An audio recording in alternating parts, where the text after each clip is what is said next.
Hi guys, this is me Shubham Upadhyay and welcome. क्योंकि ये वाला वेलकम ज्यादा एनर्जेटिक है, ज्यादा शानदार है। Reason being I have got certain very good selected जजेस विद मी जो अभी रिसेंटली मध्य प्रदेश सिविल जज एग्जामिनेशन में सिलेक्ट हुए हैं। And the best part is ये सभी जजेस आपके सामने आ रहे हैं, आपके पास आ रहे हैं आपको ये बताने के लिए कि how you should be preparing for your judicial services examination.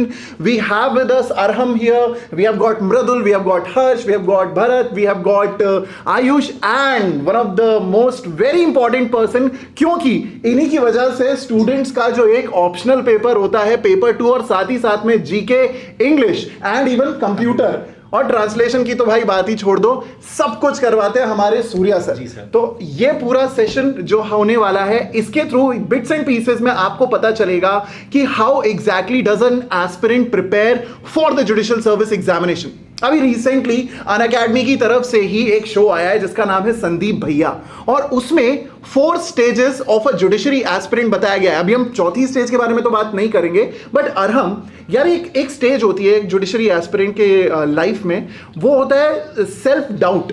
तो यार कभी ऐसा फील किया या कभी ऐसा हुआ कि सेल्फ डाउट आया हो मन में कि यार whether I am good enough for judiciary और नॉट, या क्या कभी आपने अपने आसपास अपने इर्द गिर्द लोगों को ऐसा देखा हो? सर डेफिनेटली अगर एक जनरलाइज वे में इसको अपन देखें तो क्योंकि इस एग्ज़ाम का जो जर्नी है वो प्री मेंस इंटरव्यू एक ईयर लॉन्ग प्रोसेस हो जाता है, तो सेल्फ डाउट आना बहुत नॉर्मल है, इससे पैनिक नहीं करना चाहिए। But at the same time जब भी हमारे लाइफ में चैलेंजेस आते हैं वही चैलेंजेस हमें बेटर बनाते हैं। तो अगर मैं मेरी पर्सनली बात करूँ तो सेल्फ डाउट होता था, बट जब वो सेल्फ डाउट का मोमेंट होता था और उसमें मैं अपने आप को पुश करता था तो वो चीज़ मुझे और स्ट्रेंथ देती थी और कॉन्फिडेंस देती थी कि हाँ मैं उसको और बेटर तरीके से कर सकता हूँ। मतलब push factor is the highlighting criteria कि यार नेवर गिव अप वाला हिसाब किताब रखना। एग्जैक्टली सर, बहुत ही अच्छा इन्होंने कहा है कि सर 1 ईयर लॉन्ग प्रोसेस है। एक बहुत बड़ा सर प्रॉब्लम ये है कि स्टूडेंट्स के लाइफ के अंदर कि वो सोचते हैं कि रैपिड रिवीजन बैचेस से वो जो है सिलेक्शन कर लेंगे, तो ये तो इम्पॉसिबल है, नेक्स्ट टू इम्पॉसिबल है। क्योंकि जो कोर्स है वो कोर्स खुद जो है सर 1.5 ईयर तो मांगता है, और आपका लॉ साथ में करंट अफेयर्स है ना, और साथ में जो इंग्लिश और कंप्यूटर का भी पार्ट है ऑब्वियसली, बट फिर भी लॉ का आपका जो मेजर और माइनर है उसमें ही बहुत टाइम लग जाता है। तो आपका सर क्या कहना है सर इस बारे में? सर मैं इनफैक्ट आप सभी लोगों को एक चीज़ बताना चाहूँगा कि ये सेशन शुरू करने से पहले अभी मैं आयुष से मिला एंड मैं भारत से मिला, तो मुझे एक चीज़ इन दोनों से ही पता चली कि जब रिवीजन करना होता था तो रैपिड रिवीजन हम लोग देख लेते थे, लेकिन we all know this for an honest fact कि यार रैपिड रिवीजन सिर्फ रिवीजन के काम आता है। एग्जैक्टली आयुष, क्या स्ट्रैटेजी रही है यार जब आपने प्रिपरेशन किया? रैपिड रिवीजन एंड में शायद काम आया, पर कैसा चला? मेरे को ऐसा लगता है सर कि प्रिपरेशन जो कंसिस्टेंट होनी चाहिए, सबसे मेन टॉपिक मुझे लगता है कंसिस्टेंट का। क्योंकि अगर आप कंसिस्टेंट नहीं रहोगे, अगर आप गैप्स के थ्रू पढ़ोगे तो मेरे को नहीं लगता इसको क्लियर किया जा सकता है। और दूसरी चीज़ है कि सर डिवाइड करना पड़ेगा हर सब्जेक्ट्स के लिए टाइम, जैसे सर ने बताया जीके, इंग्लिश, कंप्यूटर के लिए। आप जैसे बहुत सारे एस्पिरेंट्स के लिए मैंने देखा है जो चीज़ कि वो इंग्लिश, कंप्यूटर को इतना ज़्यादा मायने नहीं देते हैं, जीके को इतना ज़्यादा मायने नहीं देते। तो मुझे लगता है सर उन पे ज़्यादा फोकस होना चाहिए और उनके साथ साथ फोकस लॉ पे भी होना चाहिए। और बाकी यही थे, रैपिड रिवीजन के लिए यही बोलूँगा कि उसको एंड में ही रखना चाहिए। ऐसा रैपिड रिवीजन आप मेन नहीं समझ सकते हो। करेक्ट। और सबसे मेन इंपॉर्टेंट चीज़ यही है कंसिस्टेंसी। अगर आप कंसिस्टेंट नहीं रहोगे तो बिल्कुल भी क्लियर नहीं कर सकते, चैलेंजिंग हो जाएगी पूरी चीज़। यस, इनफैक्ट एक चीज़ मैं आप सभी लोगों को ये भी बताना चाहूँगा, अभी रिसेंटली मैं जब मिला मृदुल से फर्स्ट टाइम, तो मैंने ये चीज़ देखी कि यार ये बंदा सटल है, एकदम पॉइस, हम्बल एटीट्यूड का व्यक्ति, लेकिन कॉन्फिडेंस छलकता है चेहरे पे। तो यार मुझे एक बात बताओ मृदुल, सेल्फ कॉन्फिडेंस जो एक एस्पिरेंट की लाइफ का एक बहुत इंपॉर्टेंट हिस्सा होता है, क्योंकि देखिए हम ऐसे तो बहुत सारे मोटिवेशनल वीडियोस देख सकते हैं, शायरी सुन सकते हैं, स्टोरीज सुन सकते हैं, लेकिन जो एक अंदर का सेल्फ कॉन्फिडेंस होता है, सेल्फ मोटिवेशन होता है, वो कैसे मेंटेन किया भाई? सर वो मेंटेन करने के लिए सबसे पहले तो मुझे ऐसा लगता है कि एम क्लियर होना चाहिए। करेक्ट। और मेरा ये मानना है कि बैकअप ऑप्शन नहीं होने चाहिए। जब आपका एम क्लियर है तो आपको सिर्फ उसी की तरफ देखना है। जब आप उसकी तरफ देखेंगे तो बहुत बार ऐसा होगा कि आप फ्रस्ट्रेट होंगे, एंग्जाइटी आएगी, पर फिर भी आपको उसी की तरफ देखते रहेंगे तो अंदर से कॉन्फिडेंस बूस्टअप होगा। आपको ये देखना है कि आपके पेरेंट्स ने आपको किस चीज़ के लिए पढ़ाया है। जब तक आप वो सोचते रहेंगे तो अपने आप कॉन्फिडेंस अंदर से बूस्ट होता रहेगा। ये बात तो है, ये बात तो है। भरत, ये अपन लोग इस पे टोटली एग्री करते हैं, गेस? यस सर, कुछ हद तक मैं एग्री करता हूँ। मेरा ये मानना है कि कॉन्फिडेंस आता है आपके मेहनत से, कंसिस्टेंसी से और हार्ड वर्क से।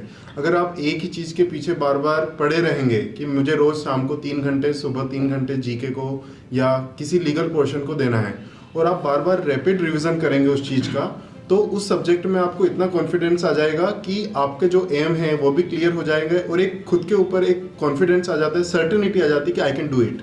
एग्जैक्टली ये पॉइंट आप सभी लोग, क्योंकि जितने भी यहाँ पे मेरे साथ लोग बैठे हैं, इन सभी का जो एक्सपीरियंस है, इनका जो शिद्दत, इनका जो डेडिकेशन, डिटर्मिनेशन इन्होंने पिछले कई सालों में, इनफैक्ट 10 साल, क्योंकि एक सपना होता है किसी जुडिशरी एस्पिरेंट का, कभी फर्स्ट ईयर में हो जाता है, कभी सेकेंड ईयर में हो जाता है, कभी बच्चा जब 4 साल 5 साल का समझना शुरू करता है तभी से ये आइडिया आ जाता है कि भैया मुझे तो जज बनना है। तो ये कॉन्फिडेंस हमेशा अपने पेरेंट्स को देख करके, अपनी सर कंसिस्टेंसी को देख करके, फ्लो को देख करके, इनफैक्ट सूर्या सर आप लोगों के लिए एक बहुत ही इंपॉर्टेंट पॉइंट लेकर के आए हैं, दैट इज कि लॉ के साथ कंसिस्टेंसी के लिए जो एक फ्लेवर आता है जीके का और इंग्लिश का और हमारे ऑप्शनल सब्जेक्ट्स का, वो सर कैसे जेल होता है वो? जी सर, सबसे पहले तो सर क्या है कि जैसे फॉर एग्जांपल आपका मेजर लॉज हो गया, मेजर लॉज एक्चुअली में 50 to 60% तो आपका कवर करता ही है। अगर आप मेजर लॉस का टाइम आप फिक्स कर देंगे कि मॉर्निंग, मैं सर सारे स्टूडेंट्स को बताता हूँ ये बात कि आपके डे को 4 पार्ट में डिवाइड कर दो। अगर मॉर्निंग आपका गलती से ख़राब हो जाता है, आपका नहीं पढ़ पाते, कोई बात नहीं, आफ्टरनून भी ख़राब कर दो, नो प्रॉब्लम सर। लेकिन अगर आप इवनिंग ख़राब करते हो तो आपकी गलती है इसमें। करेक्ट है, ये तो सर बिल्कुल जरूरी 100% सर। और सर 2P का एक मैं सर आपको बताना चाहता हूँ, एक पेशेंस एंड परसिवरेंस। करेक्ट। आप इस समुंदर में कूद चुके हो और अगर आपको बाहर निकलना है, अगर आप तेज हाथ पैर मारोगे तो सर आप डूबोगे, ये तो है। ठीक है। लेकिन सर अगर आप टेक्निक से हाथ पैर मारोगे तो 100% पेशेंस के साथ आप बाहर निकलोगे विथ फ्लाइंग कलर्स। तो सर ये तो सर पेशेंस और परसिवरेंस तो शायद हम कहते हैं ना सफलता की कुंजी होती है। पेशेंस और में सर मैं भी 2 P's अगर ऐड क्या करूं, बात है। बिल्कुल बिल्कुल। अगर हमारा गोल क्लियर है, जैसे जुडिशरी में जुडिशियल ऑफिसर बनना हमारा गोल क्लियर है, तो उसमें 2 P's जैसे सर ने बताया, तो वैसे और 2 P's हो सकते हैं, प्रायोरिटी एंड प्लानिंग। कि हमारी जो भी प्रायोरिटी है, हमारा जो भी डेली रूटीन है, हमारा जो भी वीकली रूटीन है, मंथली टारगेट्स हैं, उसको हम प्रायोरिटाइज करके उस हिसाब से प्लान करें। और फिर अपने अंदर हमको ऑनेस्ट बहुत होना चाहिए, हमें बिल्कुल भी एक्सक्यूजेज नहीं देने चाहिए। जैसे सर ने बोला कि कई बारी हो जाता है कि हमारे मॉर्निंग रूटीन डिस्टर्ब हो जाता है, बट उससे डिसहार्टन ना होके रेजुलरी टाइम जो रहता है, जो भी बचा हुआ टाइम है, उसमें हमको अपने फिर पढ़ाई के लिए टाइम देना चाहिए। तो अगर हम प्रायोरिटी और प्लानिंग पे कंसिस्टेंटली वर्क करेंगे, जैसा आयुष ने बोला, तो फिर हमको कोई भी पर्टिकुलर सब्जेक्ट में कमांड आता जाता है और that command leads to confidence. Right sir, जैसे अपना मुद्दा था सर वो रैपिड रिवीजन वाला, और परसिवरेंस और पेशेंस, और आपके भी 2 P जो बहुत ही प्रायोरिटी और प्लानिंग बहुत ही परफेक्ट था। बट एक यहाँ पे स्टूडेंट के लिए बहुत महत्वपूर्ण बात हो जाती है कि सर ये रिवीजन कब करते हैं, कैसे करते हैं। हाँ, जो रिवीजन है ना, कि सर एक बच्चा सोचता है कि हफ्ते के एंड में रिवीजन करेगा, नहीं हो पाता। तो रिवीजन की स्ट्रैटेजी डेली रखनी होती है कि वीकली रखनी होती है? इसका इस पे जरा कोई लाइट थ्रो करेगा आप में से? सर इसके बारे में मैं बोलना चाहूँगा कि रिवीजन, जैसा कि सर ने बताया कि कोई स्ट्रेटेजी अगर अपन फॉलो करते हैं, तो सबसे पहले आप एग्जाम के लिए आप पढ़ रहे हैं, प्री के लिए मान लीजिए मैं पढ़ रहा हूँ, सबसे मुझे बैरेट पढ़ना है, कोई सा भी एक एक्ट उठाना है, उसको मुझे रिवाइज करना है, देन उसके बाद मुझे उसके प्रीवियस ईयर MCQs लगाने हैं। जैसे कि सर ने बताया कि मुझे रिवीजन करना है कि नहीं करना है, वो जितने % उसके MCQs मुझसे बन रहे हैं, इसके बाद मुझे डिसाइड करना है कि 100 में से 80 या 85 बन रहे हैं तकरीबन, तो मुझे शायद थोड़ा बहुत करना है। बट अगर 50 बन रहे हैं और मैं कहाँ गलत हो रहा हूँ, या मैं फैक्चुअल गलत हो रहा हूँ, तो मुझे बैरर ठीक से पढ़ना है, या मैं कंसेप्चुअल गलत हो रहा हूँ तो मुझे किताबें पढ़नी है। तो मेरा ऐसा मानना है कि ये आपको स्टडी मटेरियल और अपने आप को, दोनों को, एग्जाम का जो लेवल है वहाँ पे आपको चेक करते रहना चाहिए। मंथली चेक करिए, वीकली चेक करिए, उसके बाद आपको पता चल जाएगा कि आपको रिवीजन करना है कि नहीं करना है। राइट, यानी कि ये कहना चाह रहे हैं कि theory with MCQ, right, theory की प्रैक्टिस करो और उस पे MCQ लगाओ। आजकल तो सर बहुत इनफैक्ट सर, क्योंकि एक बहुत इंपॉर्टेंट बात जो हर्ष ने अभी रखी है, and I believe we will all agree to that point कि सिर्फ MCQ लगाने से काम नहीं होता।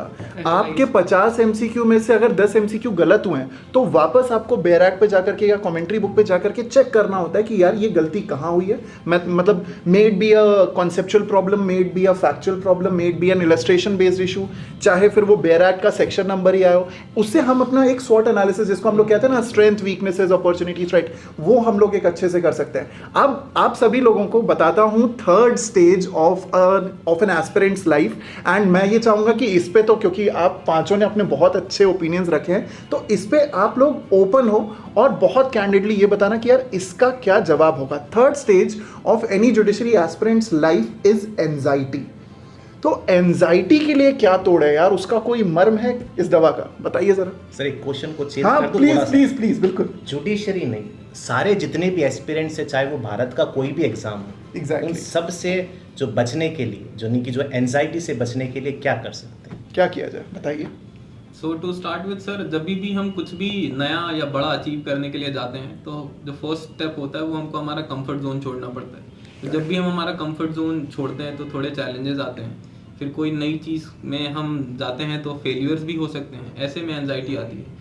तो मैंने सर एक रिसर्च पढ़ी थी जो ग्लोबल लेवल पे हुई थी, तो उसमें जो वर्ल्ड के सबसे टफेस्ट एग्जामिनेशंस थे उनके जो टॉपर्स थे उनको एनालाइज किया गया। तो उसका जो एक कॉमन आउटपुट था वो ये था कि जो भी वो लोग करना चाहते थे, जो भी उनका गोल था, सबसे पहले उनका विजन बहुत क्लियर था, उसके बाद उनकी प्लानिंग बहुत क्लियर थी, वो अपना डेली रूटीन उसी हिसाब से प्लान करते थे। बट जब उनका वो टारगेट होता था, जो भी डेली टारगेट, सपोज पढ़ने का 6 घंटे, वो जब 6 घंटे एक दिन के हो गए तो उसके बाद जैसे सपोज किसी को एक्सरसाइज करना अच्छा लगता है तो वो एक्सरसाइज करे, किसी को म्यूजिक सुनना अच्छा लगता है तो म्यूजिक सुन ले, किसी को नॉवल पढ़ना अच्छा लगता है तो नॉवल पढ़ ले। Apart from the negative things जिससे हमको डिटैच करना पड़ता है और आइसोलेट होना पड़ता है, जो भी पॉजिटिव चीज़ें हैं जिससे भी हमको खुशी मिल रही है, अगर हम डे टू डे लाइफ में उसमें भी अपने आप को थोड़ा बहुत इन्वॉल्व रख रहे हैं अपना टारगेट पूरा करने के बाद, तो हमको फिर हमारी पढ़ाई एक बर्डन नहीं लगती है और उससे एंजाइटी कम होने में बहुत ज़्यादा हेल्प होती है। और जब हमें कोई भी चीज़ में एंजाइटी और प्रेशर फील नहीं होता है तो हमारा माइंड जब फ्रेश और हैप्पी रहता है तो एक ज़्यादा प्रोडक्टिव माइंड रहता है। और हम इस चीज़ में ये एक आउटकम निकाल सकते हैं या इसका एक क्रक्स निकाल सकते हैं कि हल्की फुल्की ही सही लेकिन डेली बेसिस पे कुछ रिक्रिएशनल एक्टिविटीज भी करते रहना एग्जैक्टली इजी रहता है, थोड़ा लाइफ को इजी बना देता है। हमारे लाइफ के इंटरेस्ट हैं उससे अगर हम अपने आप को absolutely detach in one go कर देंगे तो वो एक एडेड बर्डन हो जाता है कभी कभी कि मैं कंप्लीटली कट ऑफ हूँ, मैं लाइफ में और कुछ भी नहीं कर रहा हूँ। अगर आप अपने आप को आइसोलेशन में एंजॉय कर सकते हो तो वो बहुत अच्छी बात है, बट अगर एकदम से डिटैच नहीं कर पा रहे हैं तो फिर डेली टारगेट पूरा करने के बाद कोई भी जैसे जिम कर रहा है, स्विमिंग कर रहा है, वॉक कर रहा है, म्यूजिक सुन रहा है, थोड़ा बहुत टारगेट पूरा करने के बाद ये कर भी लेते हैं तो उससे एंजाइटी कम हो जाती है। That's correct. That's absolutely correct. Sir जैसे ये पूरा जो राउंड टेबल है जी, एक तरह से अपनी लाइफ है, हाँ ये आपकी स्टडीज है। करेक्ट। स्टडीज के पीछे अगर आप पूरा का पूरा जो लाइफ जो है हाँ नहीं कर सकते, बट जरूरी है एक बार अपन बन गए। अच्छा ये भी सर ये बात है कि जैसे सब आप सब जजेस बन गए हैं तो इसका मतलब ये है कि आप पूरे टाइम जो है बस अपनी दुनिया में ही मस्त रहेंगे या फिर क्या है अपना एंजॉयमेंट भी करेंगे, वो sir equally important as educator too sir. 100% sir, 100%। अब आते हैं उस स्टेज के बारे में बात करते हैं, बहुत क्रिस्प बात करेंगे क्योंकि ये शायद ऐसी स्टेज है जिससे ज़्यादातर स्टूडेंट्स, ज़्यादातर जो एस्पिरेंट्स होते हैं, कैंडिडेट्स होते हैं, वो घबराते हैं और वो नहीं चाहते कि ये चौथी स्टेज कभी भी उनकी लाइफ में आए, वो है the stage of give up. क्या कभी दिमाग में ऐसा थॉट आया, क्या कभी ऐसा लगा या कभी आपने इर्द गिर्द अपने आसपास ऐसे लोगों को देखा जिनके मन में कभी ना कभी ये विचार आया हो कि यार बस बहुत हो गया, अब नहीं करनी प्रिपरेशन, अब प्लान बी की तरफ चलते हैं, अब गिव अप करने का मन हो गया है, कभी ऐसा हुआ? मेरे को ऐसा लगता है सर गिव अप तो हमेशा आता था, हमेशा बहुत बार आता था कि गिव अप करना है, लेकिन सर मेरे जो फ्रेंड सर्कल थे जैसे मृदुल है, हर्ष है और भी 2-3 लोग और हैं जो इस बार जुडिशरी क्लियर किया, तो मेरे को ये पता था कि सब लोग इतना जानते थे कि उनको मेरे को कैसे मोटिवेट करना है या मुझे उनको कैसे मोटिवेट करना है। अगर हम लोगों ने कोई टारगेट फिक्स कर लिया था कि आज हमको ये पढ़ना है तो हम डिस्कस करते थे, तो मुझे ये लगता था कि अगर ये कर सकते हैं, अगर ये पढ़ रहे हैं, अगर ये लोग पढ़ सकते हैं तो मैं क्यों नहीं पढ़ सकता। अगर ये लोग भी पढ़ रहे हैं, अगर ये लोग भी हर चीज़ को क्लियर करते जा रहे हैं, हर दिन उठ के वही टाइम टेबल फॉलो कर रहे हैं, जैसे हर्ष से सर मेरी हर दिन में मतलब 5 बार बात होती थी, लेकिन 5 बार क्या बात होती थी कि सुबह से तूने इस घंटे तक क्या पढ़ा, आप जीके को किस तरीके से पढ़ना है, की बात। कंप्यूटर को किस तरीके से पढ़ना है और इंग्लिश को किस तरीके से पढ़ना है। बिल्कुल। क्योंकि सर अगर आपका फ्रेंड सर्कल बहुत अच्छा होगा, एक फ्रेंड सर्कल होना बहुत जरूरी है। अगर आप कंप्लीट आइसोलेशन में चले आओगे तो गिव अप की भी चांसेस लगेंगे, आपको लगेगा गिव अप कर लो, एंजाइटी भी आएगी सर, आपको सेल्फ डाउट भी आएगा, सब चीज़ें आएंगी। तो मुझे लगता है एक फ्रेंड सर्कल भी होना और देखना उनको, उनसे सीखना चीज़ों को, वो बहुत ज़रूरी है सर। इनफैक्ट आप सभी लोगों को एक बहुत अच्छी और बहुत ही भयंकर मोटिवेशनल चीज बताता हूं कि इन पांचों पांडवों ने एक साथ जुडिशरी क्लियर की है, वो भी इस बार की, जो कि अपने आप में एक बहुत मोटिवेशनल फैक्टर है उन स्टूडेंट्स के लिए, उन कैंडिडेट्स के लिए जो ग्रुप में रह करके पढ़ाई करना पसंद करते हैं या जो ग्रुप का एनालिसिस चाहते हैं कि भाई आज तूने कितनी पढ़ाई की, आज कितनी पढ़ाई हुई है और क्या नेक्स्ट टारगेट होना चाहिए। With that being said, Surya sir, I believe हमने अभी के तो जो हमारे इंपॉर्टेंट पॉइंट्स थे वो सारे कवर कर लिए हैं। Thank you so very much Ayush, Bharat, Arham, Mridul and Harsh, and we will see you again in the next session for this judges talk and the judges round table. Thank you so very much.